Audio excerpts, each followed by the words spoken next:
लोकसभा चुनावों के बीच ईवीएम एक बार फिर से सवालों में है। विपक्ष को ईवीएम पर अभी भी संदेह बना हुआ है, लेकिन सुप्रीम कोर्ट साफ कर चुका है कि इस मामले में हम कोई हस्तक्षेप नहीं करेंगे।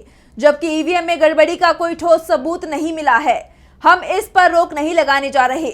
लेकिन अब एक बार फिर ये मामला सुप्रीम कोर्ट पहुंच गया है और शिकायत की है एमपी के पूर्व सीएम और राजगढ़ सीट से कांग्रेस उम्मीदवार दिग्विजय सिंह ने। राजगढ़ सीट पर तीसरे चरण में 7 मई को वोटिंग हुई थी। इसे लेकर कांग्रेस नेता ने जो दावा किया है, उससे चर्चाएं शुरू हो गई हैं कि कहीं बहुत बड़ी गड़बड़ी की कोशिश तो नहीं चल रही। ईवीएम से छेड़छाड़ की आशंका जताई जा रही है। दरअसल दिग्विजय सिंह ने सुप्रीम कोर्ट में जो याचिका लगाई है, उसमें दावा किया गया है कि राजगढ़ लोकसभा क्षेत्र के स्ट्रांग रूम से सिविल लोडिंग यूनिट यानी SLU गायब हो गई है। इसी के सहारे वीवीपैट में सिविल लोड किए जाते हैं। दिग्विजय सिंह ने आरोप लगाते हुए कहा कि राजगढ़ प्रशासन ने SLU को राज्य चुनाव आयोग को सौंप दिया है, जबकि इसे ट्रेजरी में स्टोर करना था। गुना सीट जहां से बीजेपी नेता और केंद्रीय मंत्री ज्योतिरादित्य सिंधिया चुनाव लड़ रहे हैं, वहां SLU को ट्रेजरी में स्टोर कर लिया गया है। लेकिन राजगढ़ में ऐसा नहीं हुआ। राजगढ़ क्षेत्र के SLU को चुनाव आयोग को सौंप दिया गया है। अब इसके इस्तेमाल से चुनाव में हेराफेरी की आशंका दिखाई दे रही है।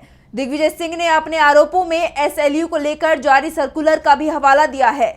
बीते 1 मई को SLU को लेकर एक सर्कुलर जारी किया गया था, जिसके आधार पर दिग्विजय सिंह ने ईवीएम से छेड़छाड़ की आशंका जताई थी। दिग्विजय सिंह ने दावा किया कि सुप्रीम कोर्ट की तरफ से भी चुनाव आयोग को आदेश दिया गया कि SLU को चुनाव याचिकाओं के मद्देनजर 45 दिनों तक स्ट्रांग रूम में सुरक्षित रखा जाए, लेकिन ऐसा नहीं किया गया। अब ये सवाल भी उठ रहे हैं कि आखिर ये फैसला किसके इशारों पर किया गया है। राजगढ़ सीट पर इस बार दिग्विजय सिंह के चुनाव मैदान में होने के कारण बीजेपी ने यहां अपनी पूरी ताकत झोंक दी है, तो दिग्विजय भी पूरे दमखम के साथ मैदान में उतरे थे। वोटिंग के बाद दिग्विजय सिंह की तरफ से बड़ी जीत का दावा भी किया गया है, लेकिन अब दिग्विजय सिंह के समर्थकों को चिंता सता रही है कि ईवीएम में खेल ना हो जाए और बाजी किसी और की तरफ ना चली जाए। वैसे ईवीएम ही नहीं, सवालों में चुनाव आयोग भी आ गया है। दरअसल अभी तक 4 फेज की वोटिंग हो चुकी है। आमतौर पर पिछले चुनावों में वोटिंग समाप्त होने के 2 घंटे के अंदर वोटिंग के शुरुआती आंकड़े और 48 घंटों के अंदर मतदान के पूरे आंकड़े जारी कर दिए जाते थे, लेकिन इस बार ऐसा देखने को नहीं मिला। पहले चरण के मतदान के आंकड़े तो 11 दिन बाद जारी किए गए थे, तो इसके बाद के 3 चरणों के फाइनल आंकड़े जारी करने में चुनाव आयोग ने 4 दिन का समय ले लिया था। इसलिए ADR की तरफ से सुप्रीम कोर्ट में याचिका दायर की गई थी, जिस पर सुप्रीम कोर्ट में बहस हुई। हाल ही में बिहार के पूर्व डिप्टी CM और RJD नेता तेजस्वी यादव ने कहा था कि चुनाव अधिकारियों को इसे लेकर पूरी पारदर्शिता रखनी चाहिए कि कहां कितनी वोटिंग हुई है।